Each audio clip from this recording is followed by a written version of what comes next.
doing the book recommendation tag. I think it was created by Steph Bauer. I hope I'm pronouncing her name correctly. Oh my god. Anyway, I'll leave the link to her original video in the description down below. It's pretty much just a book recommendation tag with like 15 questions, and then for each question or question, you give a book recommendation. So that's what I will be doing today. I have them all here on my laptop, so if I look to the side, that's why, because I will forget what I wanted to say and which book I grabbed for what question, because it's not like I had to like pull out my entire bookcase. Like it took like 3 rounds from the living room into the place I'm filming, which is the kitchen. And I'm living in an apartment, so it's not that far, but it felt very far. Anyway, let's just get started. I tried not to give a double recommendation in this video, but it might happen. I know I have one that is a double recommendation, I think. So technically I will give you 14 recommendations, but one is just a little bit extra special. The first one is a book you tell people is your favorite, and I always say that this one is my favorite, even though I'm not sure if it still is my favorite book, but I do love it very much, so you can't really fool me for it. It is The Invisible Life of Eddie LaRue by V. Schwab. Like if you see here, you can see that I've like tagged the hell out of this book. I've written in it, I've like written in the book, and I've marked a lot of in it. It's very well loved, it's very well read. I love this book. It's definitely a BookTok book. It's about this girl named Eddie LaRue who makes like a deal with the devil, kind of, so that she would live forever, but everyone forgets her. And yeah, she lived for many years, and it's kind of like a very slow book, but I love it so much, and I'm trying to get through these rather fast, because otherwise we're gonna be sitting here for an hour, and I don't think anyone wants to hear me ramble on for an hour. But yeah, this book is my baby. I need to buy a special edition one because I love it so much, and this one, it's kind of rough. I've read it like a few times because I love it so much. It's my baby and I love it very much. So yeah, The Invisible Life of Eddie LaRue. I don't know if it's my favorite, but it's definitely very high up there. I'm not good at just picking one favorite book. I don't know why. It's like I can't pick, but I do tell everyone that this is one of my favorite books. Okay, number 2, a book that is your guilty pleasure, and for me it's definitely The Love Hypothesis by Ellie Hazelwood. I love a good like fake dating book, especially when it's like you add fake dating and like grumpy ex-sunshine, and my whole day is just made. Like this book, it is hilarious. Like I was laughing so much while I was reading it, because some of the scenes that they use when they're like fake dating to convince people that they're actually dating is like, it's hilarious. And I love that it's women in STEM. I love that it's like a good educated woman. Like it's very good. I like it a lot. I love this one. I know it's like, I think it started as like a fan fiction, at least that's what I've heard. I know some people don't like this book, but I really love it. So yeah, I read this in like a day or 2. It didn't take me very long. I wish I could read it again for the first time. It was so funny. I might have to reread it soon because I love it. I didn't love Love on the Brain as much, but this one, very good. A book that everyone loved, but I didn't. And I feel like a lot of people are gonna judge me for this one, but it's The Song of Achilles by Madeline Miller. It's like a Greek mythology book, and I don't know, it wasn't really my thing. I thought it was very boring. I thought that the war part was very pulled out. I didn't really get into it. I didn't cry either. I didn't care for it that much. I still own it, but I might have to unhaul it at some point because I don't really see the point of keeping it. And I think it could use a better home because I hated it. I think I rated it like 3 stars, and that was very generous. I might have to lower it. I don't know. I haven't read it in a long time, but I didn't like it. I'm very sorry. I really didn't.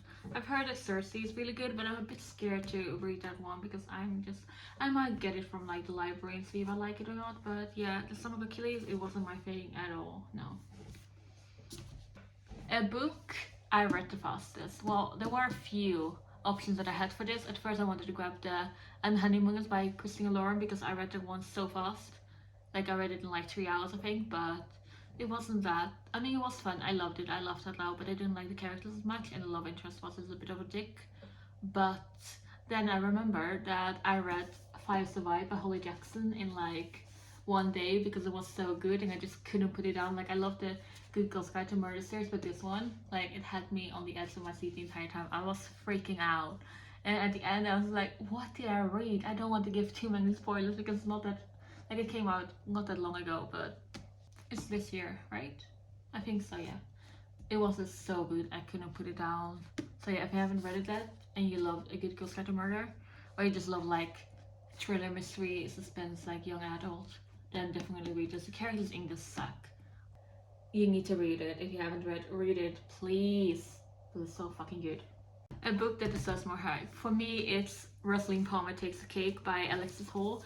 It's on my booktube table at my local bookstore, but I haven't really seen anyone talk about it. I mean, I've talked about it, but they wouldn't just put it up because of me. So people must be talking about it, but I haven't seen a lot of people talk about it. It's this book about a bisexual woman who like goes into this baking show, or yeah, it's a baking show. And it's just very cute. It has like a love triangle, but it's not that bad. I liked it. The love interests are very interesting. It's like a good, like kind of like a feel-good rom-com that still deals with like more important topics, if that makes sense. It's a really good book. And I need to read more by this author because I know that they've written very good things, but I haven't gotten my hands on any of the other books yet. But this one, I loved it. Loved it so much. I can't recommend it enough. I feel like not enough people have read it. I love rom-coms with baking shows. I love baking shows. I love cringy reality TV. Now for this one, it was like a book that is becoming a movie or a TV show, and I don't really have many of those.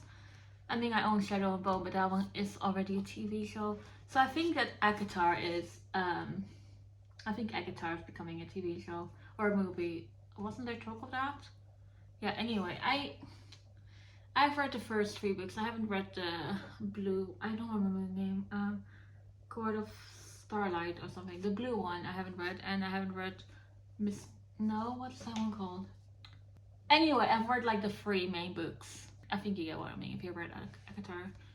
But I mean, it was fine. I had higher hopes for this because I heard so many like people talk about it, but for me it was fine. I wasn't anything like special to me. I liked writing, but the thing for me was like, I read Crescent City before I read Akatar, and the writing is so different in my opinion. Like I think that Crescent City is written so much better than Akatar, but because of like, spoiler if you haven't read Crescent City yet, so skip like ahead like 1 minute, but the ending is houses, what is it called? Sky and Breath, like the blue one, the second one, sequel, whatever. Sky and Breath, I think it was called. Yeah. The ending that like where this book comes back into play, I was like, I have to read it now because everyone was freaking out because of the ending. I didn't understand because like I knew that Rysand, whatever I call him, Rysand, deal with it, is like was in this book, but I haven't met him yet, and everyone was freaking out, and I didn't get the ending. So then, of course, I had to read it, and I need to finish the series, but I just haven't had the energy to continue because I didn't like it as much. Oh my god, that was very fast. Anyway, Akatar. Everyone knows about this book. Recommendation, I guess. Number 7 is a book that you've reread the most. And if you're not going with like books that I read when I was a kid, which is like Harry Potter, then it's definitely The Invisible Life of Eddie LaRue. Again, my baby. You can tell. I love this one. I love this book. It's my baby. I love it. I love Fia's Harp. I love this book so much. If you haven't read it, please read it. Please. 5 stars all around, all the time, every time. Can't get enough of it. I want more of it. But I know there's not gonna be more of it, and that makes me very, very sad. But it's okay. I can deal with it. Barely. Number 8 is a book from a genre you don't typically read. And for me, I don't own a lot of books. Like, I feel like I try to give like every book a shot. The only thing I don't really usually read is like historical fiction, but I can still enjoy that. The one thing I don't read often though is memoirs. And then I thought about I'm Glad My Mom Died by Janet McCurdy. It was such an, like, I feel weird about rating memoirs because I feel like I'm rating like someone's life. But the writing in this is very good. It's very funny. It's very sad. It makes me feel like I understand her and like her perspective so much more, and the way she grew up. And I wish she didn't have to deal with everything that she dealt with. But yeah, if you're interested in reading a memoir, I would definitely recommend this one because it's really, really good. And yeah, it's just, I like it a lot. A book that deserves all the hype it gets now. I know this series is like, not everyone likes it, but that's the same thing. That's the case with everything. But this book, I devoured it. The fine print. Oh my god, Rowan, please. I love that man. Like, this whole book, I've been like blushing and kicking my feet because it's so good. I couldn't get enough of it. I love the second one as well, but I haven't read the third one yet. I own it, but I haven't been in the mood for like a romance in a while, so I haven't read it yet. But this book, I devoured it, and the whole like dreamland perspective of it, oh my god, I love it. So cute. It's such a good book. And Grumpy Sunshine, oh my god, I love it, I love it, I love it. This is just perfection in a book, and it deserves all the love it gets. And if you don't like it, I'm sorry, because like, it's one of my favorites, and it's just very, very good. I can't get enough of it. I wish I could go back and reread this one for the first time as well, because it's so good. Favorite, favorite, favorite, favorite, favorite. Please read it. Number 10 is a book you usually recommend when asked. I'm looking on my laptop, I'm sorry. Asked to give a recommendation, and for me, it's Priory of the Orange Tree. I know a lot of people say this too thick to read. It's like 800 pages. It's really not that bad. Like, whenever someone says it, I'm like, you read fantasy series that have like what, 6-7 books? Just read it. It's very good. Lesbians, pirates, magic, royalty, pirates, treasure, dragons. It's so good. I was so scared to start it, but once I did, oh my god, I couldn't stop reading. It's so good. And it doesn't feel as long. It feels rather short actually, because I wish there was more of it. But now the prequel's out and I haven't read the one yet. I really need to buy it, but I'm on a book buying ban, so I can't buy it yet, which is very, very, very hard. But yeah, this one is like high fantasy. If you like love like Lord of the Rings and things like that, this will be right up your alley. It says that a world divided, a queendom without an heir, an ancient enemy awakens. Oh my god, it's so good. Just like, I know it looks thick, but like, it's really not that bad. Like, the letters are rather big. There's a big margin here. It doesn't go all the way down to the bottom. If you have been wanting to read this one for a while, please just read it, because you won't regret it. I promise you won't. You won't regret it. I would try to talk about these characters, but I have no clue how you pronounce any of these names, so it is not. I'm gonna attempt that. A book that has your favorite characters. Well, I have a lot of favorite characters, so it was very hard, but I didn't want to reuse any of these books again, so I went for The Crow Prince, because Carden, Jude, love it, love it, love it, love it. Like, Jude is just a badass bitch, and Carden is just an asshole, but I love him anyway, and he's so god.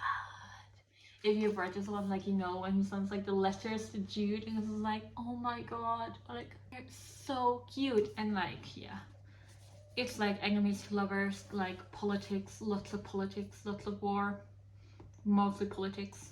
It's definitely not, the romance is definitely not a focal point, and I know a lot of people think it is, but it really isn't. But yeah, it has like fae, immortals, like fae human relationships. Yeah, it's very interesting, very, very, very interesting, and I loved it. I love this whole trilogy. I need to read The Stolen Heir only, but I haven't read it yet, but I'm so excited for that duology. But yeah, this is really good. Really, really good. Another BookTube favorite, but it's a favorite for a reason, believe me. A book you wish you could live in. Well, I'm just gonna be a basic bitch and say Harry Potter. I love this edition, by the way. God. But yeah, Harry Potter, I'm sorry. I know it's a basic thing to say, but if I could live in Hogwarts, like, and go to Hogwarts and be able to do magic, I'll be very, very, very happy. And I feel like this is the only world I wouldn't die in. Unless I was born while the war was going on, then I would probably be dead. But otherwise, I think I could do it. It'd be fun. I would love to. Please. A book that I thought I would hate but ended up loving. Now, this one is, I didn't know if I would hate it, but I was scared I wouldn't be able to get into it and I wouldn't be able to fully understand it. It's the If We Are Villains by Emma Rio. Is that how you say it? Yeah, Emma Rio, I think. I'm sorry if I'm mispronouncing that. But yeah, it's like, this is a signed edition. I just bought this edition without even thinking, because I saw it in Waterstones when I was in the UK. I was like, I need to get my hands on it because it's so pretty and I heard so many good things about it. A lot of like Shakespeare, it's like a mystery, murder, not like necessarily murder mystery, like someone has been in prison for like a certain amount of time for a murder they may or may not have committed, and then they like go back after they were out of prison, and like explained what actually happened, and it's really really good. It has a lot of Shakespeare in it, so I was a bit scared that I wouldn't be able to like fully follow along because I don't know shit about Shakespeare, but it was really good. Rated 5 stars. I wish I could read it again for the first time, and I hate that I waited so long with reading it because it's so good. A book that made me cry. Well, I know I didn't think this book would actually make me cry as much as it did, but it did. And it's so like A Thousand Boy Kisses by Tilly Collin. It's so, I don't even want to think about it because I was just like in tears. Like throughout the whole book, I was just like crying. And yeah, it's like, it's very sad. I don't want to say too much about it because it pretty much ruins the whole premise of the book if I would tell you what it's actually about, because it's like, yeah, no, you should just read it. Like, that's all I'm saying. Just read it. If you want to have a good cry, read it. I know it's not a BookTok favorite, but it's a BookTok favorite for a reason, and it's really, really, really good. I promise you. And I hate that I have this big bulky one, but it is what it is. And I tabbed it, not tagged. Yeah, it's really good. I would probably want to reread it one day, but I'm so scared that I will just be a stomach mess again. And I don't know if it's better or worse, I don't know how it ends. I genuinely don't know. And then a book I wish I could read for the first time again. There are a lot of books in this pile already that I wish I could read for the first time, like Fire of the Orange Tree, Invisible Life of Eddie LaRue, Fine Print. But there's one more, and that's Soulmate Equation by Christina Lauren. I have loved pretty much every Christina Lauren book that I read, except maybe with an exception of like one of them. But these books are so good.